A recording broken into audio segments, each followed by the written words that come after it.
नमस्कार दोस्तों, स्वागत है आप सभी का सफलता सीरीज़ में। तो हम लोग चैप्टर 5 कर रहे थे प्रयोगवाद। तो आज उसके आगे के क्वेश्चन डिस्कस करेंगे।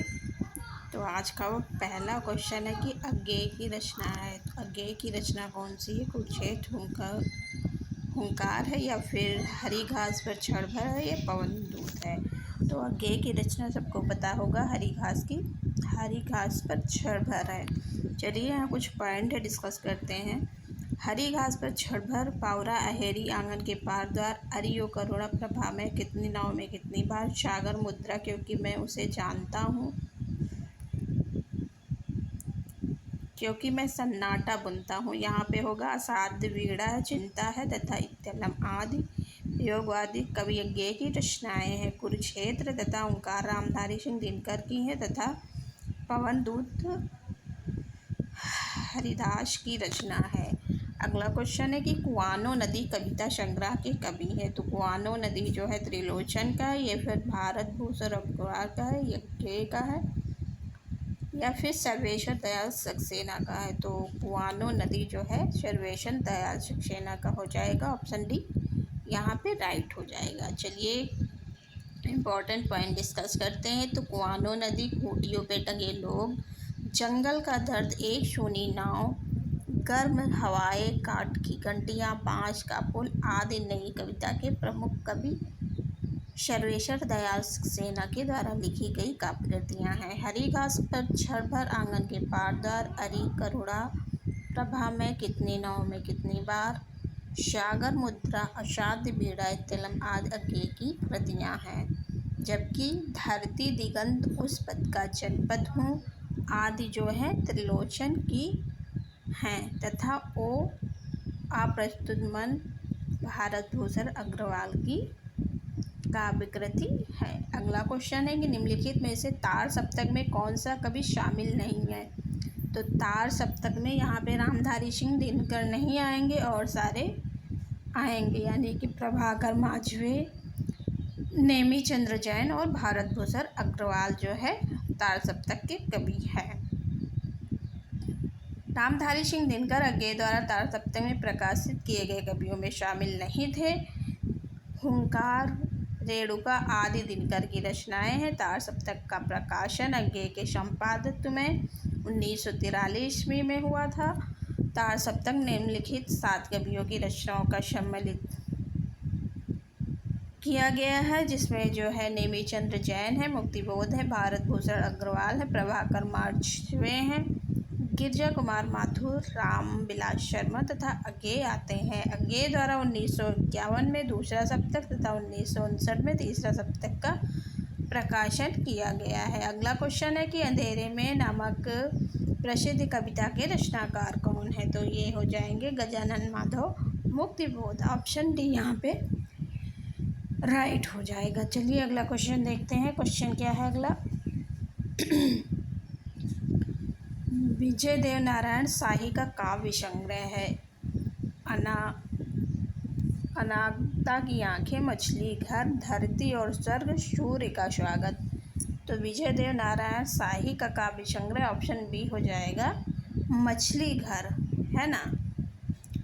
विजय देव नारायण शाही का काव्य संग्रह मछली घर है। इनकी अन्य काव्य कृतियाँ हैं साखी, संवाद तुमसे, जबकि सूर्य का स्वागत नामक काव्य रचना के रचनाकार दुष्यंत कुमार है। दुष्यंत कुमार सूर्य का स्वागत करते हैं, जैसे हम लोग मॉर्निंग में करते हैं। साये में धूप दुष्यंत कुमार का चर्चित गजल संग्रह है ना। साये में धूप क्या है? चर्चित गजल संग्रह किसका है? दुष्यंत कुमार का है। अगला क्वेश्चन है कि सतपुड़ा के जंगल किसकी रचना है।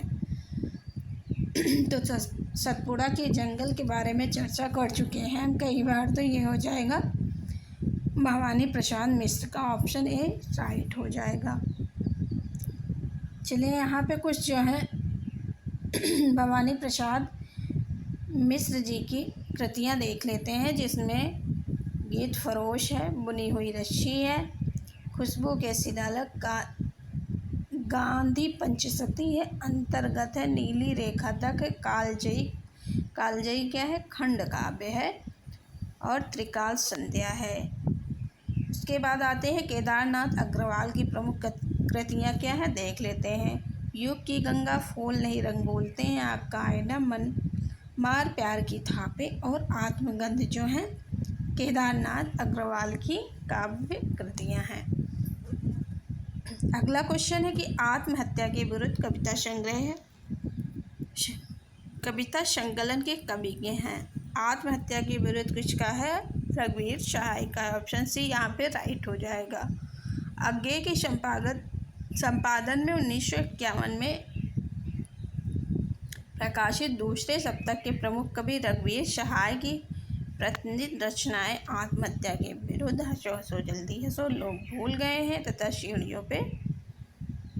सीढ़ियों पर धूप में आदि है, खूंटियों पे टंगे लोग, सोया हुआ जल, कुआनो नदी, एक सोनी नाव आदि किसका है, सर्वेश्वर दयाल सक्सेना की रचनाएं हैं। जबकि चांद का मुख टेढ़ा, भूरी भूरी खाक धूल आदि मुक्तिबोध की काव्य कृतियाँ हैं। अगला क्वेश्चन है कि भूल गलती कविता के कवि कौन है। तो भूल गलती किसका है, भूल गलती किसने की थी बताइए। भूल गलती मुक्तिबोध का है ना, ऑप्शन डी राइट हो जाएगा।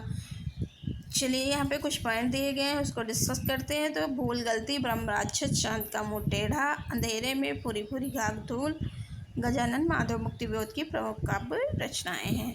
युगधारा, शतरंगी पंखों वाली, प्यासी पथराई आंखें, भस्मांकुर, तुमने कहा था आदि किसकी है, नागार्जुन। नागार्जुन को वैद्यनाथ मिश्र के नाम से भी जाना जाता है। युग की गंगा, नींद के बादल, फूल नहीं रंग बोलते हैं, आँख का आईना, अपूर्वा आदि जो है केदारनाथ अग्रवाल की रचनाएं हैं। जबकि धरती, मिट्टी की बारात, मैं उस जनपद का कवि हूँ आदि त्रिलोचन की प्रमुख काव्य कृतियाँ हैं। अगला क्वेश्चन है कि कनप्रिया के लेखक हैं। तो कनप्रिया किसकी है, कनप्रिया हो जाएगा धर्मवीर भारती का, है ना, ऑप्शन डी राइट हो जाएगा। यहाँ पे धर्मवीर भारती। यहाँ पे कुछ इम्पोर्टेंट पॉइंट है, उसको देख लेते हैं। तो कनप्रिया, अंधायुग, ठंडा लोहा, सात गीतवर्ष आदि धर्मवीर भारती की काव्य कृतियाँ हैं। गुनाहों का देवता, सूरज का सातवां घोड़ा धर्मवीर भारती के उपन्यास हैं। तथा कुल की बन्नो बंद गली का आखिरी मगर, सावित्री नंबर 2, चांद और टूटे हुए लोग आदि धर्मवीर भारती द्वारा लिखी गई कहानियाँ हैं। आषाढ़ का एक दिन, मलबे का मालिक, एक और जिंदगी, आर्द्रा, फौलाद का आकाश, जानवर और जानवर आदि मोहन राकेश की कृतियाँ हैं। फिर है हिंदी साहित्य की 20वीं शताब्दी, आधुनिक साहित्य, प्रेमचंद, जयशंकर प्रसाद, नया साहित्य नए प्रश्न। ये हिंदी साहित्य की 20वीं शताब्दी ये जो है, और नया साहित्य नए प्रश्न, राष्ट्रभाषा की समस्या आदि आलोचक आचार्य नंद दुलारे वाजपेयी की कृतियाँ हैं। सारी इम्पोर्टेंट है, एग्ज़ाम में बार बार पूछी जाती हैं। अगला क्वेश्चन है कि किसकी कविताएं हैं स्वाधीन भारत का इस्पाती दस्तावेज है। तो मुक्तिबोध की जो कविताएं हैं वो स्वाधीन भारत का इस्पाती दस्तावेज हैं। ऑप्शन सी यहाँ पे राइट हो जाएगा। चलिए कुछ पॉइंट हैं जो कि डिस्कस करते हैं, यहाँ से क्वेश्चन बन सकते हैं। तो प्रयोगवादी कविता के अग्रणी कवि गजानन माधव, मुक्तिबोध की कविताएं स्वाधीन भारत का इस्पाती दस्तावेज है। मुक्तिबोध में फैंटेसी है, अर्थात एक जादुई कथा पर आधुनिक जीवन के अनुभवों की अभिव्यक्ति है। ब्रह्मराक्षस, अंधेरे में जैसी कविताएं इस दृश्य से उल्लेखनीय हैं। चांद का मुँह टेढ़ा है, भूरी भूरी खाक धूल आदि मुक्तिबोध की अन्य काव्य कृतियाँ हैं। सतह से उठता आदमी मुक्तिबोध की कहानी संग्रह है। कामायनी एक पुनर्विचार, नई कविता का आत्मसंघर्ष और अन्य निबंध नए साहित्य का सौंदर्य साथ ये मुक्तिबोध की आलोचनात्मक कृतियाँ हैं। ये बहुत ही इम्पोर्टेंट हैं ये कृतियाँ, ये भी अक्सर पूछी जाती हैं।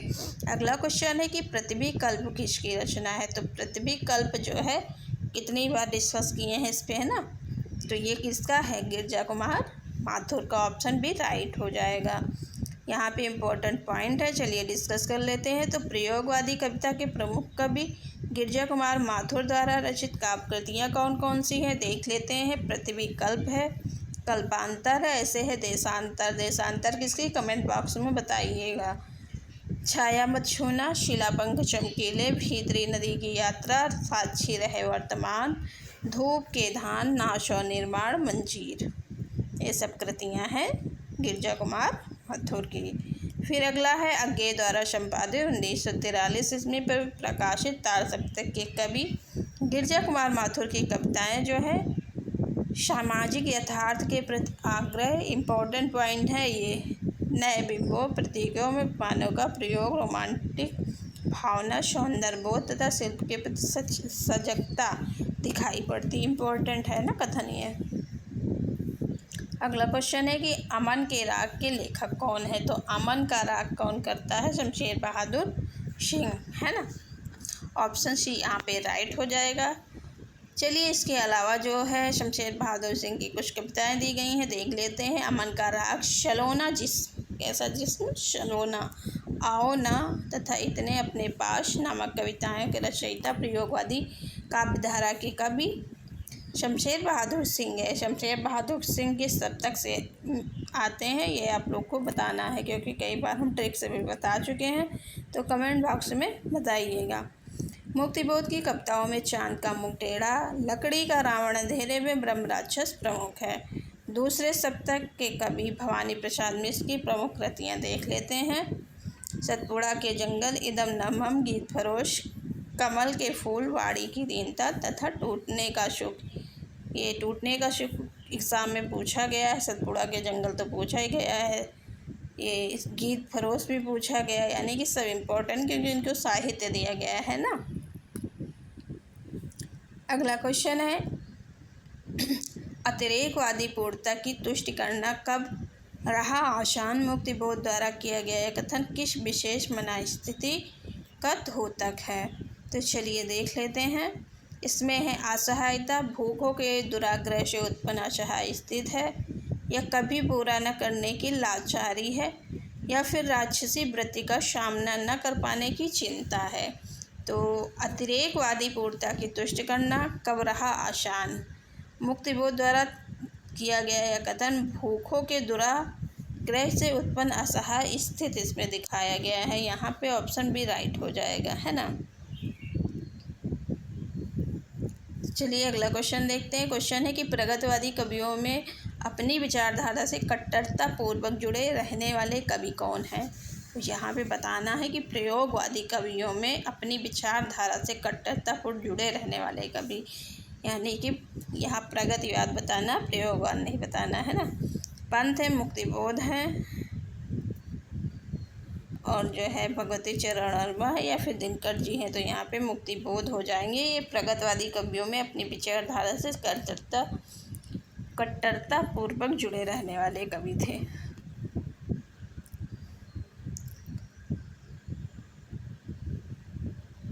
चलिए कुछ पॉइंट है डिस्कस कर लेते हैं, हो सकता है यहाँ से कोई क्वेश्चन बन जाए। तो प्रगतिवादी कवियों में अपनी विचारधारा से कट्टरता पूर्वक जुड़े रहने वाले कवि गजानन माधव मुक्तिबोध हैं। हिंदी साहित्य में सर्वाधिक चर्चा के केंद्र में रहने वाले मुक्तिबोध कहानीकार भी हैं और समीक्षक भी हैं, है ना। खाली ये जो है कविता ही नहीं करते थे, कहानीकार भी थे और समीक्षक भी थे। इनकी समीक्षाएं बहुत अच्छी अच्छी आलोचनाएं हैं। इन्हें प्रगतिवादी कविता तथा नई कविता के बीच का एक सेतु कहा जाता है। इनके द्वारा रचित कविता संग्रह में चांद का मुख टेढ़ा और भूरी भूरी खाकडोल जो है प्रसिद्ध है। अगला क्वेश्चन है कि नई नई काव्य धाराओं के अनेक कवियों को प्रकाशित करके भी उनकी सर्वाधिक आलोचना के पात्र बन जाने वाले कवि कौन हैं। तो वो हो जाएंगे हमारे अज्ञे जी, है ना। ऑप्शन डी राइट हो जाएगा। यहाँ पे कुछ पॉइंट है, चलिए देख लेते हैं। सन 1964 ईस्वी में आंगन के पार द्वार पर उन्हें साहित्य अकादमी पुरस्कार प्राप्त हुआ, आंगन के पार द्वार पर। और 1978 ईस्वी में कितने नाव में कितनी बार पर ज्ञानपीठ पुरस्कार, यानी कि भारतीय ज्ञानपीठ पुरस्कार दिया गया, कितनी नाव में कितनी बार। इनके द्वारा रचित कविता संग्रह में भगदूत इत्यलम, हरी घास पर क्षणभर, बावरा हैरी, इंद्रधनुष, रौंदे हुए आरी ओ करुणा प्रभा में, सागर मुद्रा, आदि हैं। अगला क्वेश्चन है निम्नलिखित में से सात गीत वर्ष किसकी कृति है। तो अभी ऊपर डिस्कस किए हैं सात गीत वर्ष के ऊपर, धर्मवीर भारती का है ना। तो ये कृति हो जाएगा धर्मवीर भारती की। इनकी अन्य कृतियां हैं ठंडा लोहा, कनप्रिया, सपना, अभिनय, आद्यांत इनकी अन्य काव्य कृतियां हैं। गुनाहों का देवता, सूरज का सातवां घोड़ा, 11 सपनों का देश, प्रारंभ और समापन इनके द्वारा लिखित प्रसिद्ध उपन्यास हैं। अगला क्वेश्चन है कि निम्नलिखित में से कौन सा कवि तार सप्तक का नहीं है। तो तार सप्तक के कवि में नरेश मेहता नहीं आएंगे, है ना, और नेमीचंद्र, प्रभाकर और रामविलास शर्मा तार सप्तक में आते हैं। अगला क्वेश्चन है निम्नलिखित में से कौन सी रचना धर्मवीर भारती की नहीं है। तो धर्मवीर भारती की जो है आत्मजयी नहीं है। आत्मजयी किसकी है, कुंवर नारायण की है ना। अगला क्वेश्चन है सतपुड़ा के जंगल किसकी रचना है। तो सतपुड़ा के जंगल जो है भवानी प्रसाद मिश्र की है। ऑप्शन ए राइट हो जाएगा। अगला क्वेश्चन देखते हैं। लिखा है निम्नलिखित में से किस कवि का संबंध प्रयोगवाद से नहीं है। यहाँ पे बताना है प्रयोगवाद से संबंध किसका नहीं है। तो यहाँ पे नागार्जुन का नहीं और सभी का है ना। अगला क्वेश्चन है आंगन के पारद्वार के रचनाकार कौन है। तो आंगन के पारद्वार जो है इनको इसी पे साहित्य दिया गया है, तो वो हो जाएंगे अंग्रेजी, है ना। और कितनी नवंबर कितनी बार पे क्या दिया गया है, ज्ञानपीठ पुरस्कार, भारतीय ज्ञानपीठ। अगला क्वेश्चन है कि कुंवर नारायण किस सप्तक के कवि हैं। तो कोई प्रश्न ऐसे याद करोगे तो याद रहेगा। तीसरे सप्तक के हैं। ऑप्शन सी राइट हो जाएगा। जो है 1959 ईस्वी में प्रकाशित हुआ था तीसरा सप्तक। कुंवर नारायण की कृतियाँ देख लेते हैं ना। कुंवर नारायण की कृतियों में चक्रव्यूह आता है, प्रवेश, हम तुम, अपने सामने, इन दिनों, आत्मजयी। तीसरा सप्तक कवि देख लेते हैं। तीसरा सप्तक के कवि में प्रयाग नारायण त्रिपाठी आते हैं, मदन वात्सायन आते हैं, विजय देव नारायण शाही, कुंवर नारायण, सर्वेश्वर दयाल सक्सेना, केदारनाथ सिंह और कीर्ति चौधरी। अगला क्वेश्चन है ये उपमान मैले हो गए हैं, देवता इन प्रतीकों के कर गए हैं कूच, कभी वासना अधिक खींचने से मुलम्मा छूट जाता। उपयुक्त पंक्तियां निम्नलिखित में से किस कवि की हैं। तो चलिए देख लेते हैं। वैसे तो ये अज्ञेय की हैं, है ना। ऑप्शन डी यहाँ पे राइट हो जाएगा। ऑप्शन डी राइट हो जाएगा। अगला क्वेश्चन है, यहाँ पे कुछ पंक्तियाँ हैं, ये तो हम लोग देख ही लिए हैं कि ये उपमान मैले हो गए हैं, अज्ञेय का है। अगला है बात बोलेगी हम नहीं भेद खोलेगी बात ही, यानी कि बात बोलेगी हम नहीं बोलेंगे और बात ही भेद खोलेगी। ये कौन कहता है, जो बहादुर होता है वही कहेगा इसी बात। तो ये शमशेर बहादुर का हो जाएगा, है ना। अगला है पंक्ति है कि मृदुल नींद नींद की गोद में और परों की सेज नरम है। ये प्रभाकर माचवे की पंक्ति है ना। अगली है सृजन की थकन भूल जा देवता अभी तो पड़ी सारा अतक बनी है। ये है धर्मवीर भारती की। पंक्तियाँ इंपॉर्टेंट है, ध्यान रखिएगा, पूछा जा सकता है।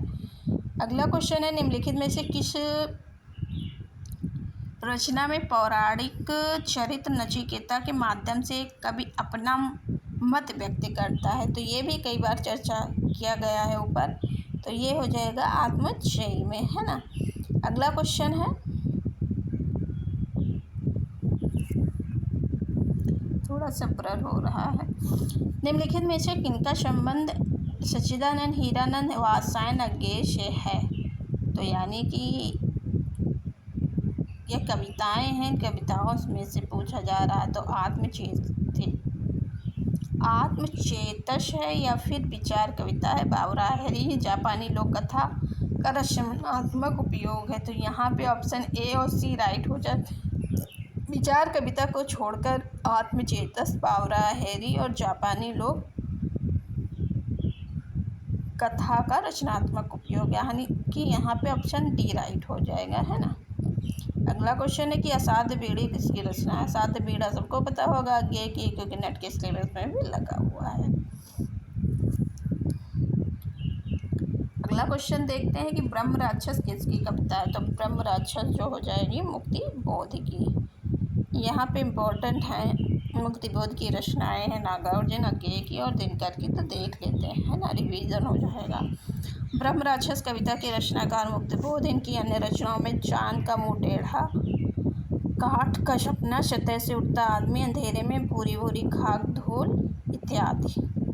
नागार्जुन की देख लेते हैं तो युगधारा, सतरंगे पंखों वाली, प्यासी पथराई आंखें, तुमने कहा था, तालाब की मछलियाँ, पुरानी ज्योतियों को कोरस इत्यादि आएगा। जबकि अज्ञेय की रचनाओं में आते हैं भग्नदूत, चिंता, इत्तेलम, हरी घास पर झड़, बावरा, हरी ओ करुणा प्रभामय, इंद्रधनुष रौंदे हुए, आंगन के पार द्वार, कितनी नाव में कितने बार इत्यादि। अगला है दिनकर जी। दिनकर जी की रचनाएं देख लेते हैं तो कुरुक्षेत्र है, रश्मरथी है, उर्वशी है, ओंकार है, रेणुका है, संस्कृत के 4 अध्याय, परशुराम की प्रतीक्षा इत्यादि है।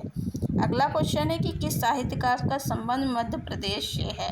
तो मध्य प्रदेश से भवानी प्रसाद मिश्र जाने जाते हैं। ये मध्य प्रदेश में जन्मे हैं। इनका जन्म जो है 1913 ईस्वी में होशंगाबाद के मध्य प्रदेश में हुआ था। ये प्रयोगवाद के अंतर्गत दूसरे शतक के कवि हैं। कौन? भवानी प्रसाद जी, है ना।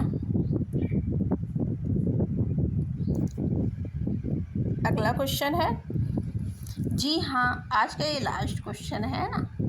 जी हाँ हुजूर, मैं गीत बेचता हूँ, किसकी पंक्तियाँ हैं। तो गीत फरोश जिसकी है वही लिख रहा है कि जी हाँ हुजूर, मैं गीत बेचता हूँ। तो गीत फरोश किसकी है? भवानी प्रसाद मिश्र की है ना।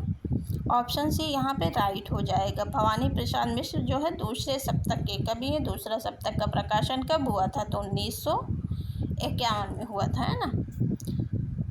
यहाँ पे कवि हैं, उनकी पंक्तियाँ हैं, देख लेते हैं, इम्पोर्टेंट है। अज्ञेय की पंक्ति है कि वही परिचित 2 आँखें ही चिरमाध्यम है। फिर गिरजा कुमार माथुर की पंक्ति, इतना मत दूर रहो, गंध कहीं खो जाए, आने दो आँच रोशनी ना बंद हो जाए। शमशेर बहादुर सिंह की पंक्ति है कि बात बोलेगी हमने, वेद खोलेगी बात ही। तो आज का सेशन यहीं तक। कल से हम लोग चैप्टर 6 से नई कविता शाठोत्तरी काव्यम गद्य पढ़ेंगे, है ना। तो सेशन अच्छा लगा हो तो लाइक शेयर सब्सक्राइब करना ना भूलें और सफलता सीरीज से अवश्य जुड़े, है ना। Thank you so much.